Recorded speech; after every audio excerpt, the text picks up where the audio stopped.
Selamat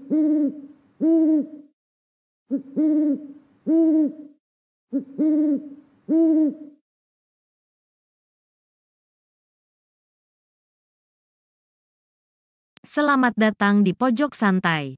Sebelum Anda mendengarkan audiobook ini, kami menginformasikan bahwa channel ini adalah review audio dari buku yang ada di Indonesia. Untuk membaca keseluruhan buku ini, kami menyarankan membeli buku aslinya di toko buku kesayangan Anda, baik offline maupun online. Keberadaan channel ini dimaksudkan untuk membantu Anda mendapatkan pengetahuan dari buku-buku kesayangan Anda. Jangan lupa untuk subscribe, like, dan komen. Selamat datang di Pojok Santai, channel khusus yang membahas komik dan novel dengan cara asik. Para hulu balang Istana Darah kembali membuat ulah. Kali ini sepasang kakak beradik seperguruan silat yang akan menjadi sasaran. Bisa selamatkan mereka? Yuk temukan jawabannya di video kali ini.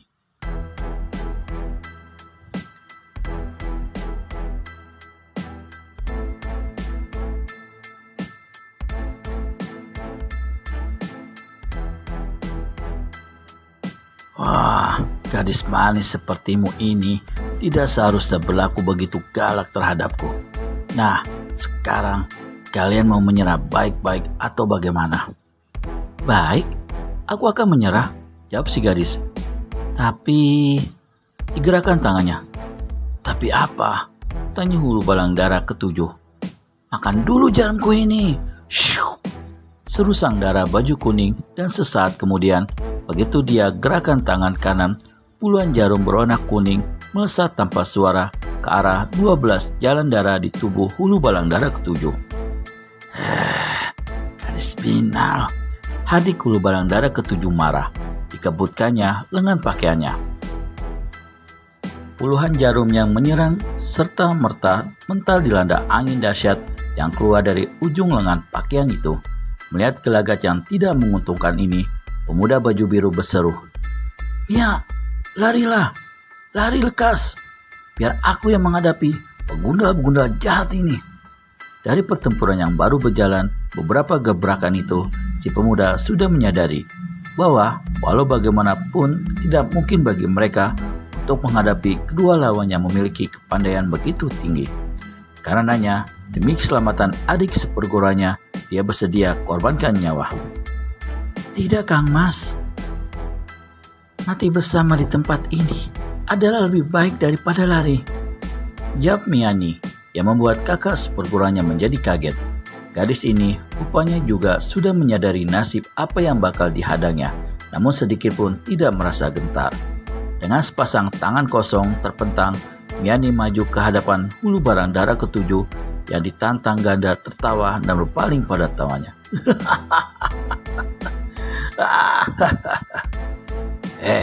Hulu balang 11, kau bereskan pemuda itu. Aku akan tangkap hidup-hidup perawan galak ini dan membawanya ke istana. Hulu balang darah ke-11 maju ke hadapan pemuda baju biru. Pemuda ini berada dalam keadaan terluka parah di sebelah dalam akibat jotosan hulu balang ketujuh tadi.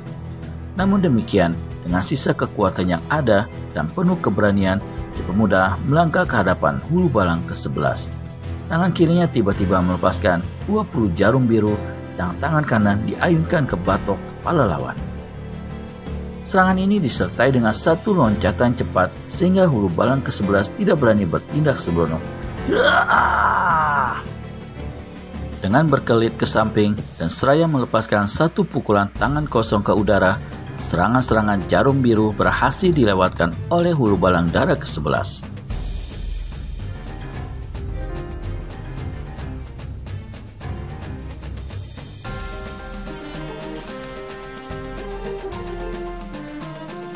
Untuk menghadapi serangan lawan yang kedua, yaitu jotosan keras pada batok kepalanya, hulu balang darah ke-11 memukulkan tangannya ke atas dengan mengandalkan setengah bagian tenaga dalamnya.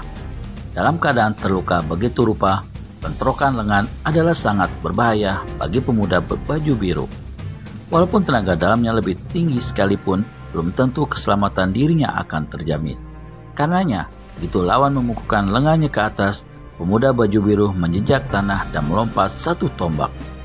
Bersamaan dengan itu, kaki kanannya menderu ke dada lawan. Ulu Balang Dara ke-11 tidak menyangka kalau bakal mendapat serangan hebat begitu rupa. Saat itu, dia tengah memusatkan perhatian dan sebagian tenaga dalamnya untuk melakukan bentrokan lengan. Tubuhnya telah mendongak ke atas dan dalam kedudukan seperti itu cukup sulit untuk menyelamatkan dadanya dari tendangan si pemuda. Namun, adalah percuma dia menjabat kedudukan Hulu Balang di Istana Dara kalau serangan begitu saja dia tidak sanggup menghadapinya. Dengan berteriak keras dahsyat, Hulu Balang Dara ke-11 berkelebat. Haaah!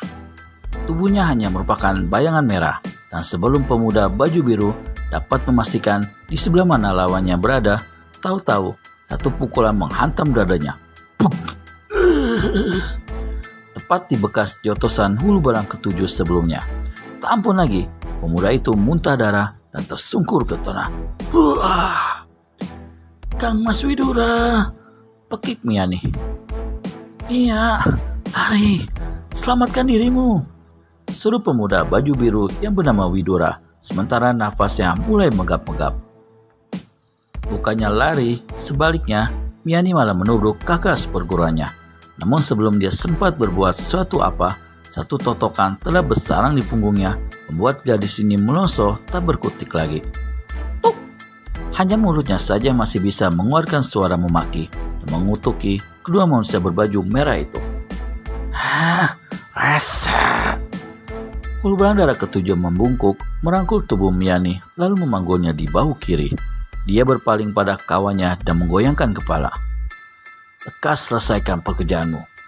Dari balik pakaiannya, Hulu Balang Dara ke-11 mengeluarkan sebuah kantong karet yang pada salah satu ujungnya terdapat pipa sepanjang 3 jengkal.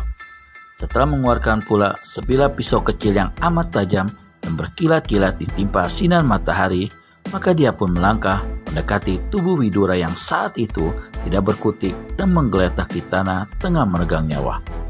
Hulu Balang Dara ke-11 membungkuk. Tangannya yang memegang pisau bergerak ke pangkal leher Widura. Manusia biadab, laknat terkutuk. Apa yang kau lakukan itu? Teriak Miani sewaktu menyaksikan bagaimana Hulu Balang Dara ke-11 memutus urat nadi di leher Widura dengan pisau kecil, lalu menghubungkan ujung pipa karet dengan urat nadi yang menyemburkan darah. Sesaat kemudian, kantong karet itu kelihatan mulai menggembung, tanda darah korban telah mengalir masuk. Hulu Balang Dara ke-7 menepuk-nepuk pinggul Miani sambil tertawa-tawa. Gadis molek, kau tenang sajalah. Bagusnya berhenti berteriak agar suaramu yang merdu tidak menjadi parau.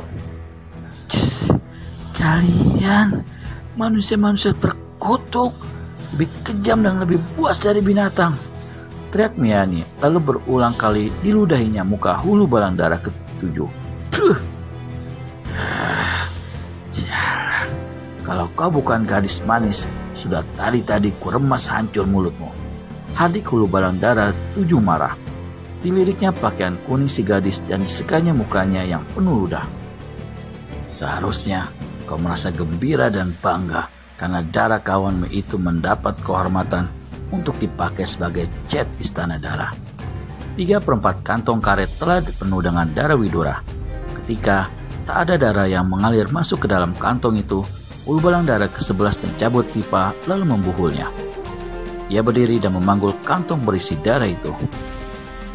Atas semua hasil ini, kita pasti mendapat pahala besar dari raja, kata Hulu Balang Dara ke-11 dengan tertawa lebar.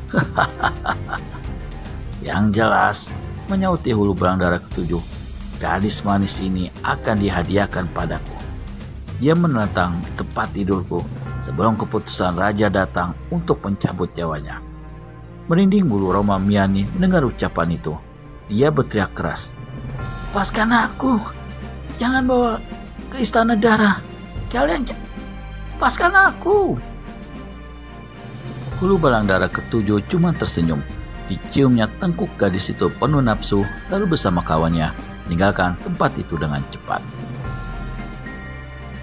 Pagi itu, udara sejuk, nyaman dan cerah. sekelompok awan berarak dihembus angin melewati puncak Gunung Raung. Dari kawah gunung berapi itu mengepul asap putih kelabu yang kemudian menjadi satu dengan awan yang bergerak. Di salah satu lereng gunung itu terdapatlah sebuah pertapaan. Pertapaan ini merupakan sebuah goa yang bagian dalamnya dipakai sebagai tempat kediaman. Saat itu, di mulut goa, di atas sebuah batu besar berwarna hitam legam dan berbentuk setengah lingkaran, duduklah seorang Brahmana berselempang kain putih. Bagaimana kelanjutan nasib Miani dan siapakah Brahmana itu? Dapatkan jawabannya di video selanjutnya hanya di channel Pojok Santai. Segera subscribe dan tekan tombol lonceng untuk mendapat notifikasi video terbaru dari kami.